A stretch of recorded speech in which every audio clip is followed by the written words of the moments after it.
Akhir sekali kalau saya berdoa macam mana? Dan ketika itu saya dizalimi, dan ketika itu, waktu itu, saat itu ada Allah sebut, tuan Nabi sebut, dalam satu hari tuan ada satu saat yang mana kalau kita berdoa dan bertepatan dengan saat tersebut mustajab.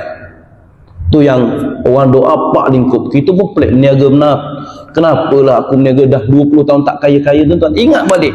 Ada tak kita pernah menipu orang? Takut-takut di doa habis. Kalau dia tak doa okey lagi. Tapi kita dapat alhamdulillah, kita pun doa. Macam saya dapat duit bagus dan sebagainya.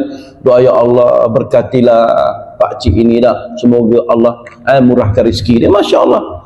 Dan ada satu tuan-tuan saya pernah jumpa peniaga yang bagus tuan-tuan. Harganya contoh RM45 atau RM55. Kita bawa duit cukup RM50 ya. Allah pak cik tak ada duit dah ni. Boleh kurang tak? Tak boleh ni habis dah. Buka-buka tak apalah pak cik. Lain kali lah saya cukup RM50 ya. Dia kata tak apalah nak bagilah. RM50 je hadiah lah. Tadi dia tak bagi sebab memang itu dia pun nak berniaga, nak untung. Tapi sebabkan kita kata tak apalah pak cik, nanti lain kali lah sebab saya tak cukup duit. Dia kata tak apa, ambil ya. Tak apa, saya tak nak hutang. Tak payah hutang. Saya kira halal. Masya Allah tuan-tuan. Kita doa ya Allah berkatilah, ya Allah berikanlah ganjaran. Masya Allah tuan-tuan.